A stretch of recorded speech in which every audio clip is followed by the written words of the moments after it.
All right, Rabosai, good morning. Let us begin by thanking our sponsors for this morning shiur. To thank our TALMUD TORAH sponsors for the month of Elul, Shaindy and Avraham Kelman for dedicating all the shiurim and drushos this month in honor of Yechiel's engagement to Ilana Falick and in memory of our parents, Jerome and Bernice Kalman, Alexander and Friderica David. To thank Barak, Maia, Sandy, Hoffman, Dora, Lemus, and Melamed for dedicating the shiur in memory of Reuven ben Emanuel, zechus. To thank Ayal Sara Steinberg for dedicating the shiur in the zechus of refuah shelema for Shulamis bas Susha. To thank Daf Yomi Shiur for dedicating the shiur in the zechus of refuah shelema for Yehuda ben Michal. To thank our week of learning sponsors, Jeff and Karen Cohn, for dedicating the learning in commemoration of the yahrzeit of Jeff's mother, Elinor Cohn, Elka Bas Binyomin. To thank Louis Goldberg for dedicating the week of learning, thanking Hashem for the engagement of his grandson Eli Bogart to Rivi Goloskov, daughter of Steve Goloskov. To thank Joseph and Ellen Miller, Iris and Ed Miller and family, Leslie and Adam Miller, Rosen and family for dedicating the shiurim this week. L'zecher Nishmas Richard Berman, in the zechus of our learning, may his neshama have an aliyah and the family a nechama. To thank our Daf Yomi sponsors for today, Morty Tusk in honor of his wife Malki on the occasion of their 25th anniversary. Beautiful. And to the friends of the Langbaums in honor of their upcoming aliyah. Emir Tzashem b'sha'atova u'metzlachas. Today is Dr. Langbaum's last official day in shiur, as he will Emir Tzashem be zocha to go with his family, to go with his wife, and for the rest of his family's there. A lot of his family's there. Emir Tzashem making a beautiful, beautiful journey to Eretz Yisrael. May it be with incredible mazel, hatzlacha, and bracha. Now, also with that, let us begin. I apologize. Apparently, we do not have a microphone today. I think it is time for us to invest in Emir Tzashem in our own Daf Yomi microphone and speaker. Okay, dedication opportunities are open. As we'll say, so let us begin. So we have a lot to do today and not a lot of time. Again, we have a little bit of a shortened window during these days of slichos. So we will, Emir Hashem, do our best to maximize the time that we have. So we'll say today's daf is Ayin Hay 75, and we are picking up on Ayin Daled on the days 74b, the last line. My time is Rabbi Huda. So we'll say, remember again, Rabbi Huda said in yesterday's daf that kol neder sheyadu bo rabim lo yachzir. Remember again, we're speaking about the situation if a man divorces his wife because she made a neder. So Rabbi Huda says, depending on the type of neder, triggers this halacha. If it's a neder sheyadu bo rabim, a neder that the rabbim know about, and Rashi said over here, rabbim meant asara, 10 people, then he's not allowed to remarry such a woman. But if it's lo yadu bo rabim, if it's a neder that the rabbim don't know about, then he is permitted to go ahead and remarry her. So says the Gemara, my time is Rabbi Huda. What's Rabbi Huda's logic? Tichsiv, top of Ayin Hey, v'lo hikum b'nei Yisrael ki nishba'u lahem nisiyah ha'eda. Interesting for both says this happens to be a fascinating story. This is the story of the Givonim. So remember again, the Givonim were a nation, an indigenous nation in Canaan, who were in existence at the time of Yoshua. Now remember again, the mandate for any indigenous nations in Canaan was that either they are free to leave Canaan as Klal Yisrael comes in, or ultimately, again, they would be conquered. The Givonim disguised themselves as a foreign nation, someone outside of Canaan. They introduced themselves to Yoshua. Yoshua and the Zekanim made a treaty with them, but then when their deception was discovered, Yoshua felt that he could not go back on the treaty. So they were made into water carriers. They served Klal Yisrael. The point over here is because this was a neder that was made publicly, there was no revocation from it. This is the source, or revocation of it. This was the source of Rabbi Yehuda's ruling. V'kama rabbim. How much is a rabbim? Rav Nachman bar Yitzchak Amar Shlosha. Right? He says 3. So Yamim Shnayim. So the Gemara says Rabbim Shlosha. Rabbi Yitzchak Amar Asara. So Rabbi Yitzchak says no, it means 10. So the Gemara says Eda Ksiv Bahu. After all, again, because it says the lashon of Eda. Okay. So Rabbi Meir says Kol neder shetzarich hakiras chacham lo yachzir. Rabbi Meir says any neder that requires the chakira of a chacham. Now, I will say again, remember, the chakira of a chacham is a neder which requires a chacham to really get involved in understanding the mechanics of it. Ultimately, if a man divorces his wife because of such a neder, she is not permitted to go ahead and return her. Rabbi Lozer Omer, Lo asru tzarich ela mipnei she'eno tzarich. Rebbe Lazar says, ultimately, again, they only assert a neder that says tzarich hakiras chacham, lest you come because of a neder she'eno tzarich. So the Gemara might come in. What are they arguing about? So we'll say again, remember, this whole thing was represented a little bit of a tangent on our primary sugya. What are they arguing about? Rabbi Meir Savar, Adam Shirotze Shetisbaze Ishto Bebezdin. Rabbi Meir holds that, we had this interesting lashon in yesterday's daf, which literally means a man wants his wife to be degraded in Bezdin. Now, of course, remember, we explained that wasn't the case. That wasn't the case. Not the pshat that a man wants his wife to be degraded. Rather, what's the pshat? A man is okay if his wife has to go to Bezdin in order to revoke her particular neder. Rebbe Lazar Savar, in Adam Rosa Shetisbaze Ishto Bezdin. Rebbe Lazar holds that no, a man doesn't. In other words, a man would rather his wife not be degraded in Bezdin. Rava says, Rava Amar, Hacha be'isha chashuva askinon. Rava holds that here, what are we talking about? An isha chashuva, an important woman. Da'amar lo necha li di'itzar bekravo seha. So Rabbi say this is interesting. So the Rava suggests over here, we're talking over here about an isha chashuva, and a man says, ultimately, again, I don't want to become prohibited in her relatives. In other words, even if I'm not going to be married to her, I don't want to create a situation, ultimately, again, where I'm precluded from marrying into the family. The Amar, if that's the case, Seva diktani, aval husha halach eitzel chacham, vehetiru, eitzel rofe veripa, also, mikudesha. So we'll say, remember again, this references back to Braisa that we had on top of Ayin Dalit Amud Beis in yesterday's daf. What was that Braisa? So we'll say that Braisa was, remember, the case we dealt with was that a man made a condition. He was Mekadesh al Tanai. What was the Tanai? Hari'at Mikudesha Sni Almanas She'in Alayach Nidarim. Or Almanas She'in Lach Mumin. Right? You have no mum. Right? And what happens? She had an eder, but she had it revoked. Right? In other words, after Kiddushin, she had it revoked. Or she had a mum and it was healed. So if you remember again, we'll say, what was the distinction in the Gemara, in the Braisa? For neder, she's Mikudesh. Let's remember again why. Why? Because revocation is retroactive. For a mum, she is not Mikudesh. Why? Because the healing of a mum only works mikan ulahaba. So now the Gemara quotes, we didn't quote this yesterday, but the Braisa quotes the reverse case. What happens if halacha l'maisa, avalhu, Rashi says over here, first short line in Rashi, avalhu, im amar la amanas she'in alai mumin uredarim. So we'll say, let's say the man made the reverse tonight. He said to her, become mikudeshes to me on the condition that I, the man, I don't have any nidarim. Or I, the man, I don't have a mum. And then again, same case. It turns out he does have a nidar. He does have a mum. But what's the halacha? Avahu shalach eitzel chacham v'etiro. He goes to the chacham, and the chacham ultimately again permits him. Or eitzel rofe v'ripa. Or he goes to the doctor and he's healed. What's the halacha? Mikudeshes. We'll say in both of these cases, ultimately again, it's mikudeshes. Lisni eina mikudeshes. Ultimately, again, they should also say in the Mikudeshes, like I said by the woman, and we can see over here we're talking about again an important individual from an important family. The Amra, because she could say, Lo necha leidi I don't, even if I can't be married to him, I don't want to be usher to his relatives, and therefore I'd rather the dissolution of the marriage than the divorce. So the Gemara says, this is fascinating. We'll say, Ihi, this is a.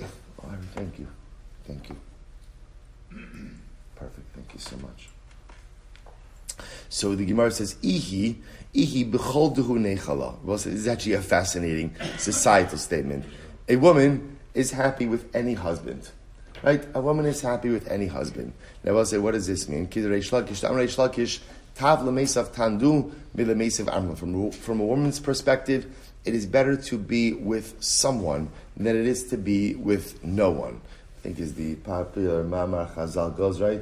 If you can't be with the one you love the one you're with, right? So lemaisa. Thank you so much. Thank you.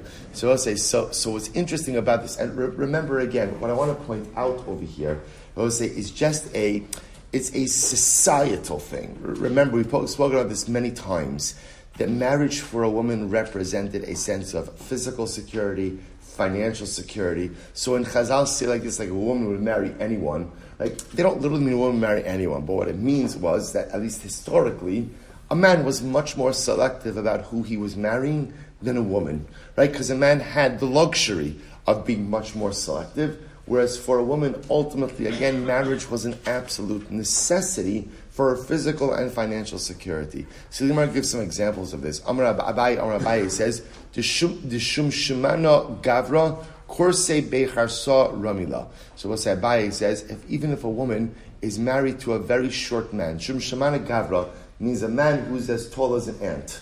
Right? In other words, even if a woman is married to a very short man, she could put her chair.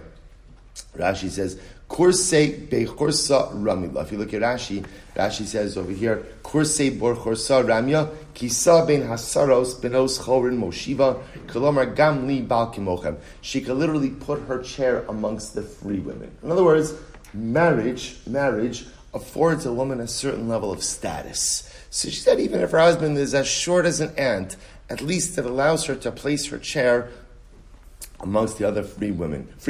Rapapa says, "The nafsa gavra tikre b'seifa bava v'tesiv." Rapapa says, even if a woman's husband is a nafsa, Rashi says, nafsa is menafes semer v'umlas musi. He combs wool, which was considered to be a very degrading profession. Even if her husband combs wool, ultimately, again, she will call with him and sit down with him in front of the house. In other words, that even if a woman's husband has a degrading profession, she's not embarrassed to be seen with him. Okay? Ravashi says, "The kal segavra lo boy talfichi lekidra." If a man has blemished lineage, right, blemished yichus, he won't even demand lentils for dinner. In other words, that Lamaisa will say. So this last one is interesting. This is saying if a man has damaged lineage, right, has an issue with his yichus, ultimately again he's just happy that someone married him, and he'll be a very undemanding husband.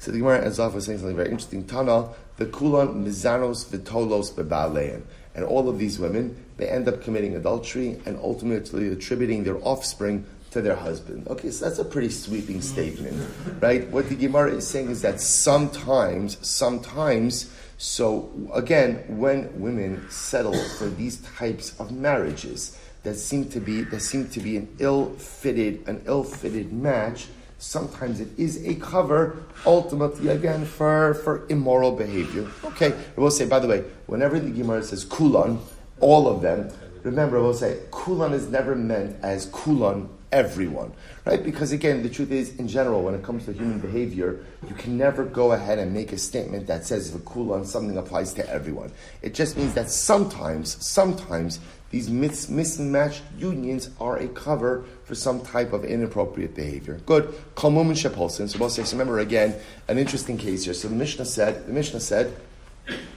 any woman that are posting. So we'll say, so here's what's interesting. The Mishnah pointed out that any mum, any physical blemish that would go ahead and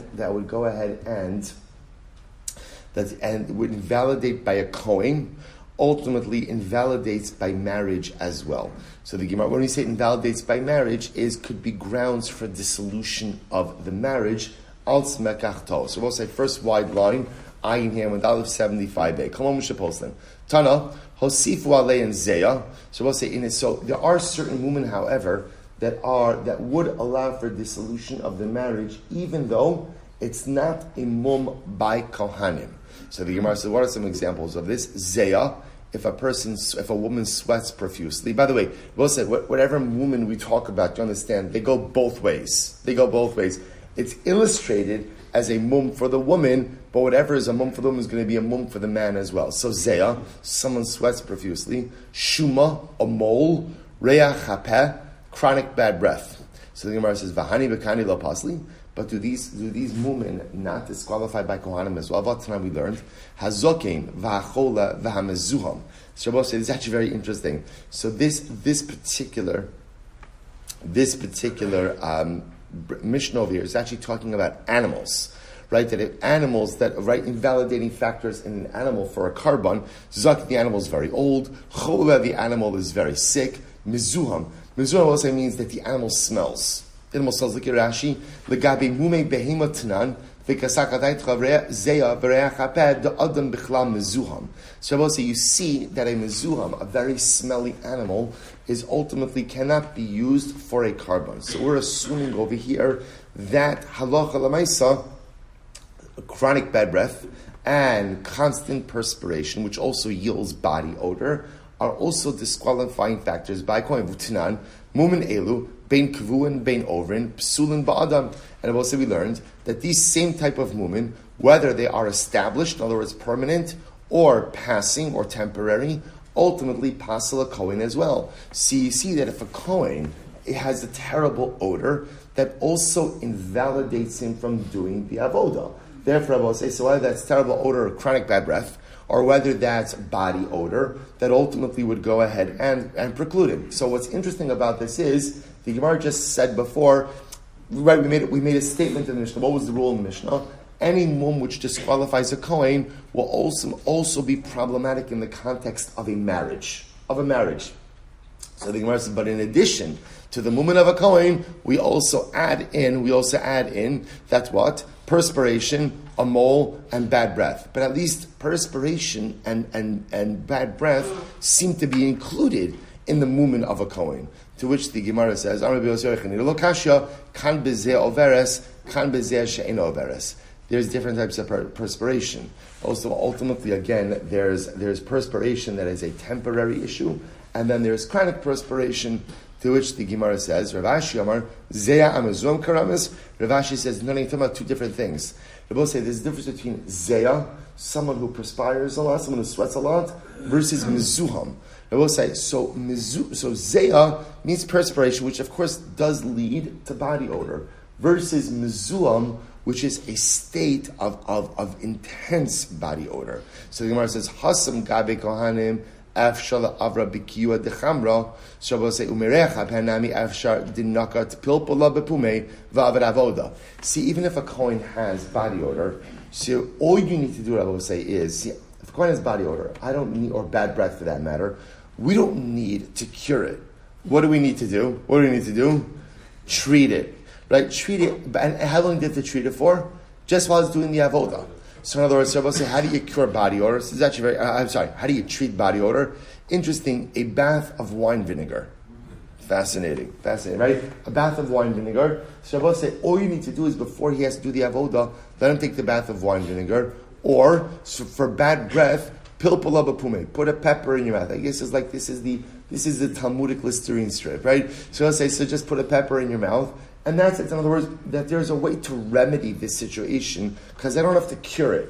I just have to take it away during the window of avodah. So the Gemara says, Aval gabe isha lo efshar. But we'll say, obviously that works in avodah, because all I have to do is treat it episodically when he's doing the avodah. What I can't do is what? It's not going to work in the context of a marriage.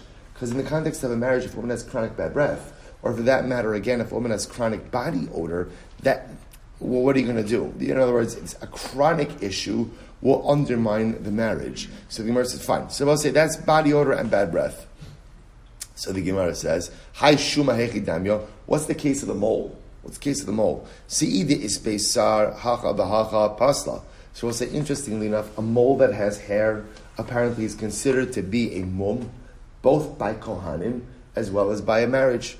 To which the Gemara says, the lo isbasar, and ultimately again, if it doesn't have hair in the mole, so ishuma gidolahi hacha v'hacha pasla. So if it's a large mole, again we'll discuss what large means, right? Right? Then ultimately that's a mole.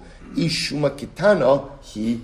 If ultimately again it's a small mole, hacha v'hacha lo pasla, then both by marriage as well as by kahuna, ultimately, again, it won't invalidate. I will say, I'll just mention, the concept of mumin by Kohanim is very interesting. In general, why is it that a mum, right, passes according from doing the avodah? So as Menachem just mentioned, this incredible Sefer HaChinuch. The Sefer HaChinuch says that when people come to the Beis HaMikdash and they observe the Kohanim doing the avodah, ultimately, we want them to focus on the avodah. When a person has a mum, it's a distraction. It's not the Torah chas v'shalom going in and discriminating against people with handicaps or with different. Let's say it's just the idea over here that we know this, when a person looks different, does something different, by definition, my attention is drawn to that.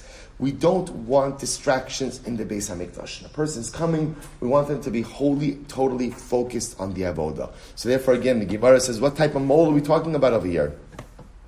And if it's a small mole, then again, a small mole is not a mum. Tisanya, because we learned, Shuma Shiyish Baseyar, if you have a mole that has hair, Harez a mum. That's a mum. Ein Baseyar, if it doesn't have hair. Right? Gidola, if it's a large one. Harez a mum, it's a mum. Kitana, is a mum. So if it is Gidola, I will say, by the way, what is considered to be a large mole? Perush of Shigmaliel, Ad ki Isser ha'Italki. The size of an Italian Isser. Size of an Italian, which I will say the post can bring down, quarter of an inch.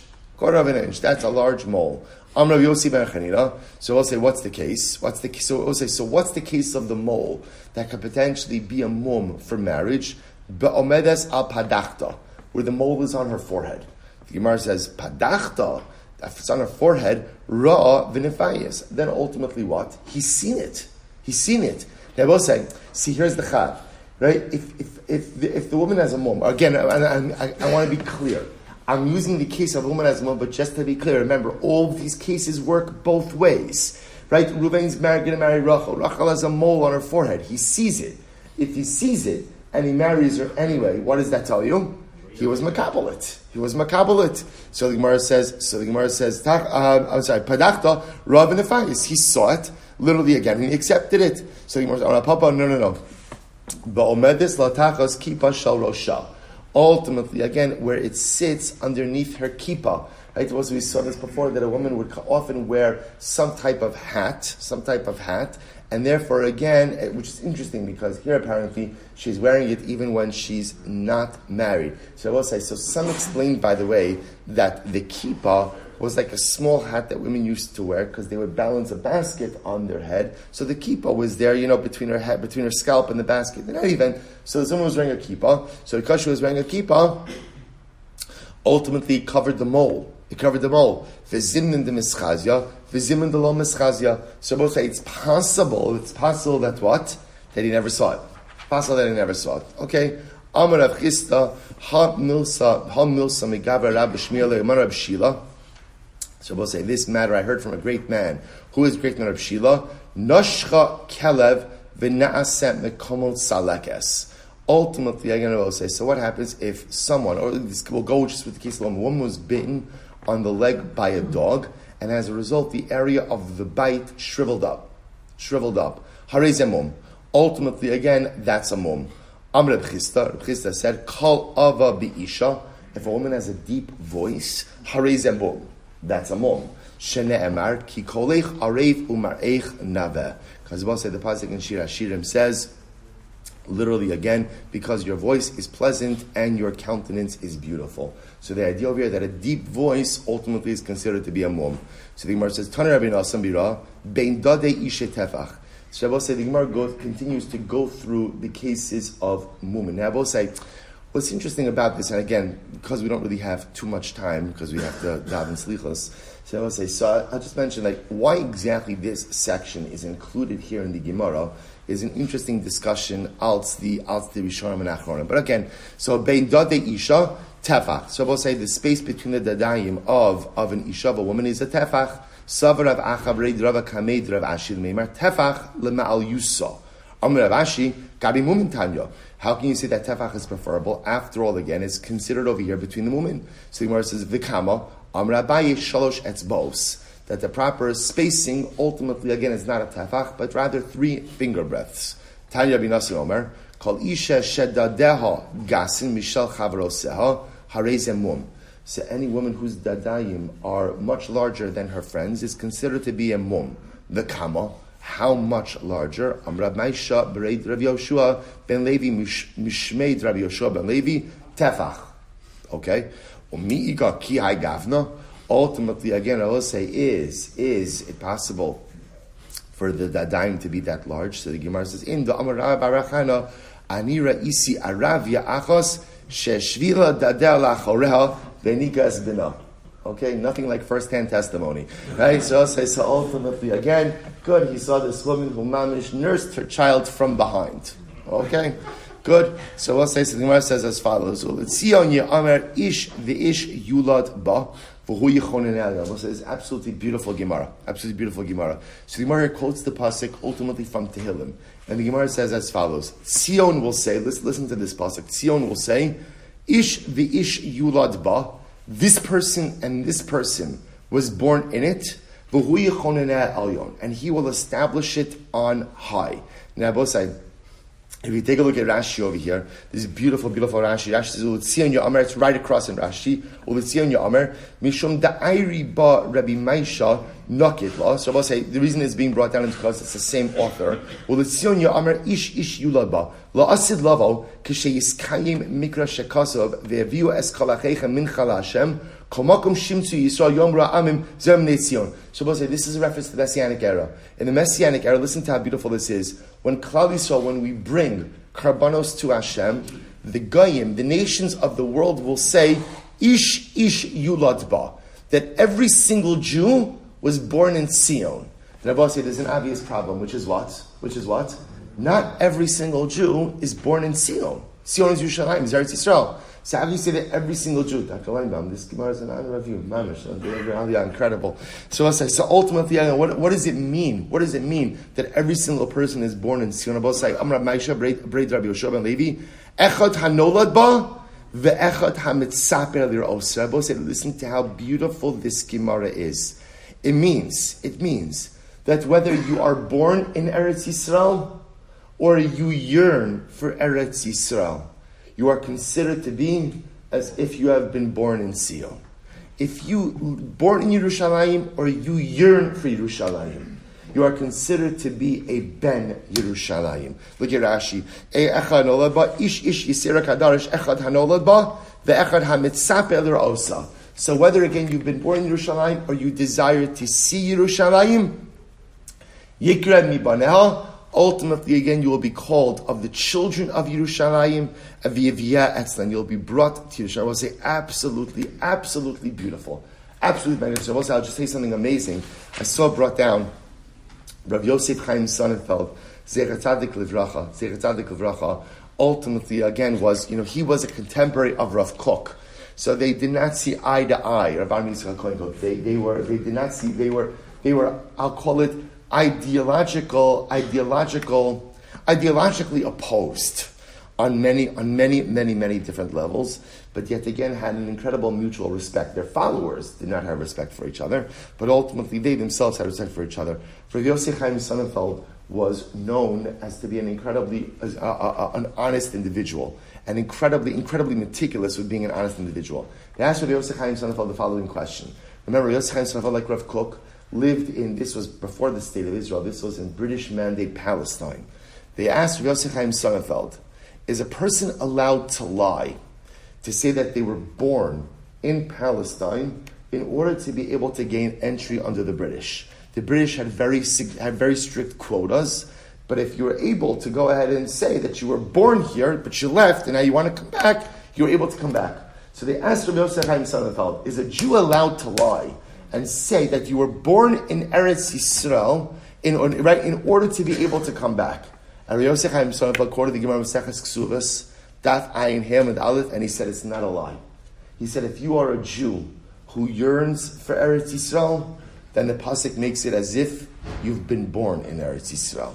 He says again, quoting the pasuk called Tzion Ye'amer, Ish yulad ba. Ish yulad ba. There are two types of people who are born in Eretz Yisrael.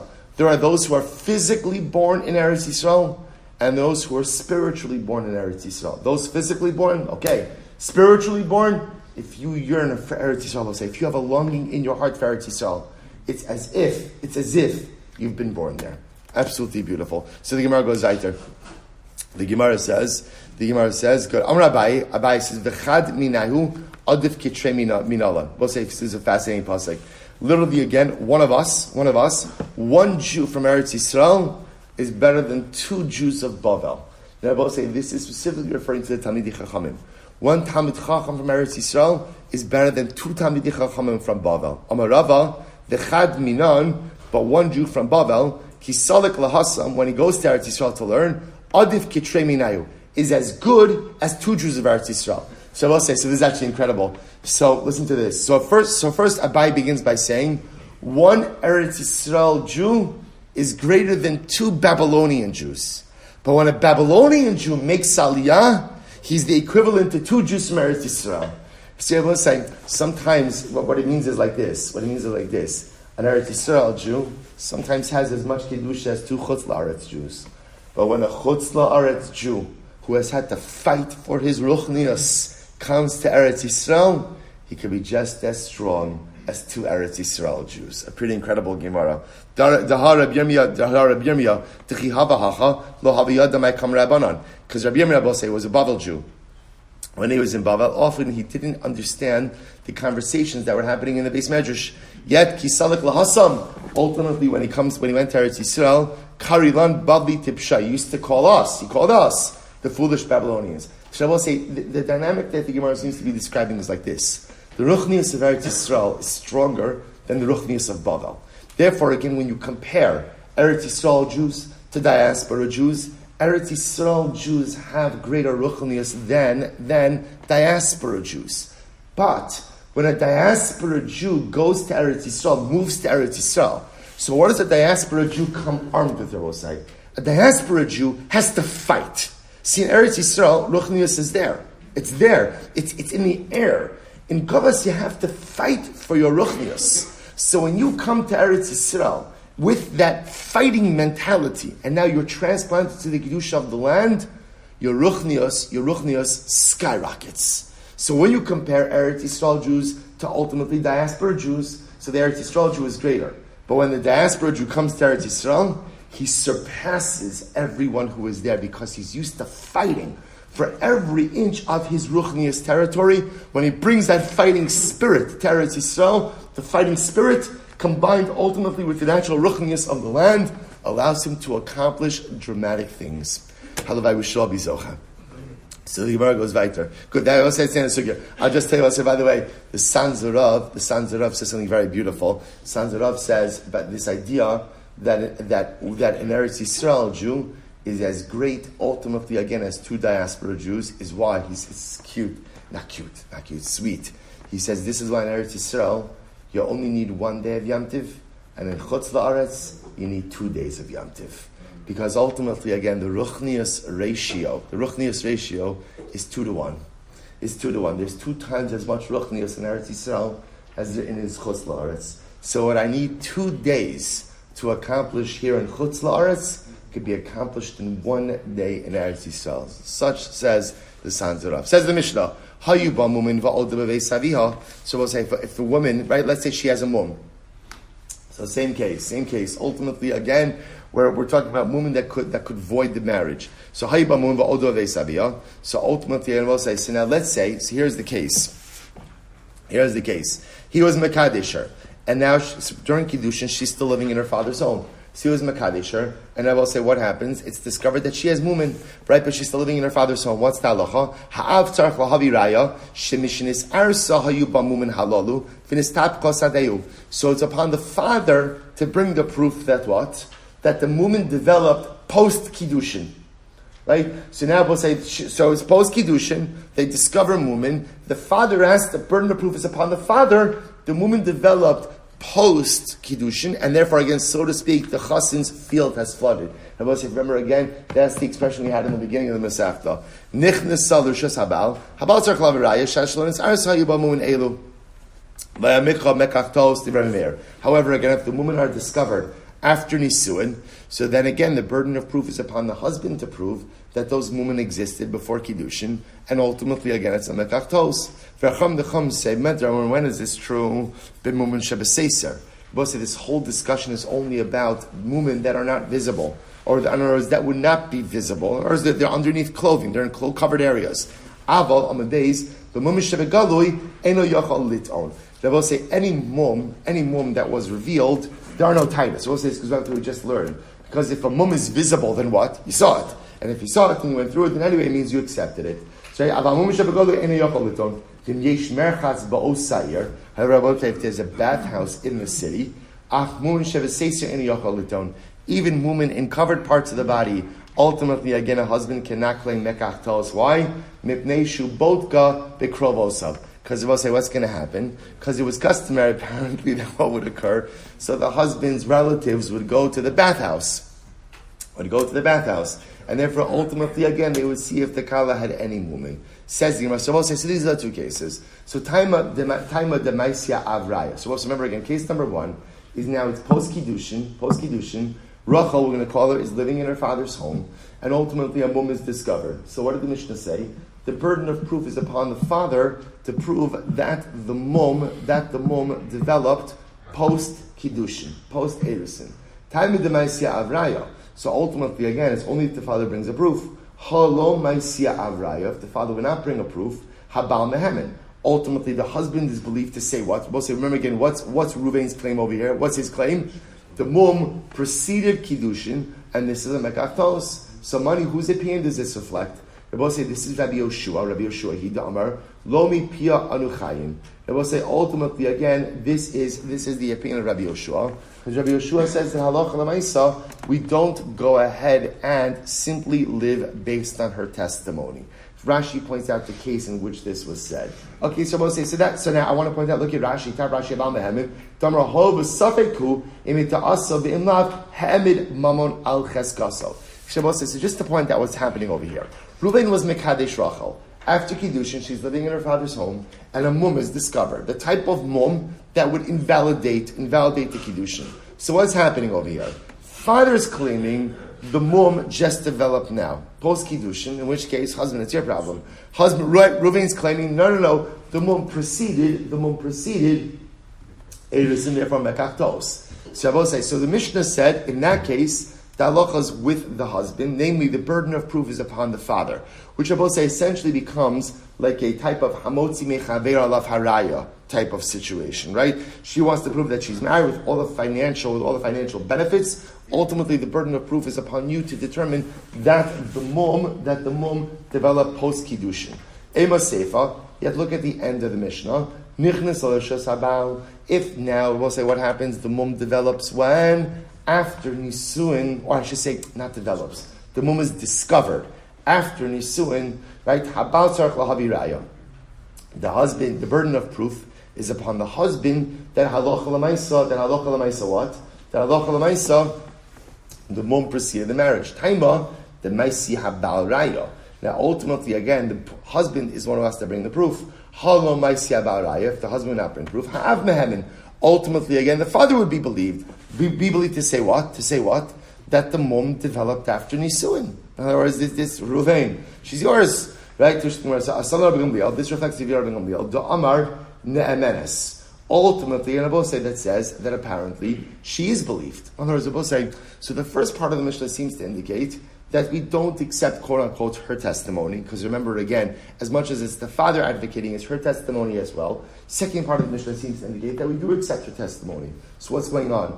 Amar Rabbi Lazar, Tavra, Misha Shanazu Lo Shanazu. So Rabbi says, you're right. Two different opinions in the Mishnah. Must see the Reisha is reflecting one opinion, and the Seifa is reflecting a second opinion.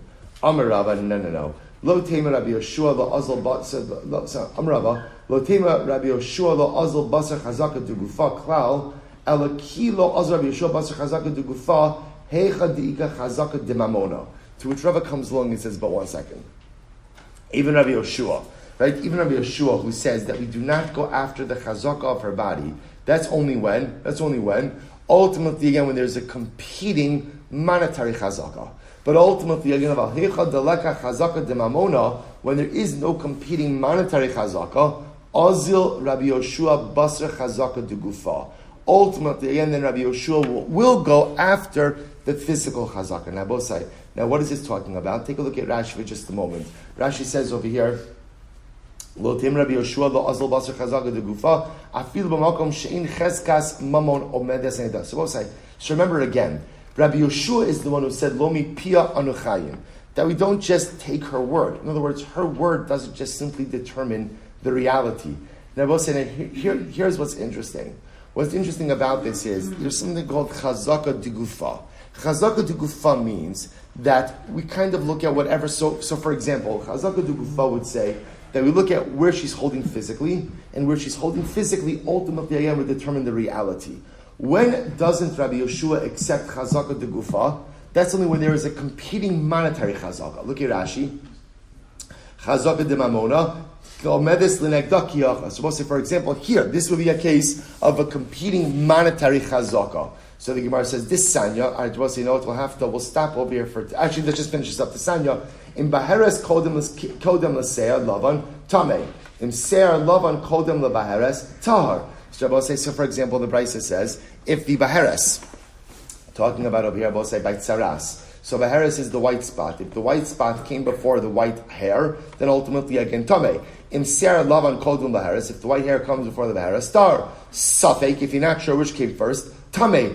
If Rabbi Yeshua Amar Kea. Rabbi Yeshua says Kea. What's Kea? My Kea. Amarava Kea Tahar. Ultimately, again, it means Tahar. So I will say, we'll stop over here for today, but again, I'm leaving you off a little bit on a cliffhanger. We're going to see Rava is going to reconcile. Where we're leaving off, I will say right now, is that Halacha Lamaisa, it appears that there's two different authors of the Mishnah. The Reisha, the case ultimately where the mum is discovered ultimately in the father's home, seems to reflect one opinion. The mum being discovered after Nisuin seems to go ahead and reflect a different opinion. We don't like having the same Mishnah reflecting two different opinions. Rav is going to give us a different resolution tomorrow. But I apologize for the pace. But shkoyach.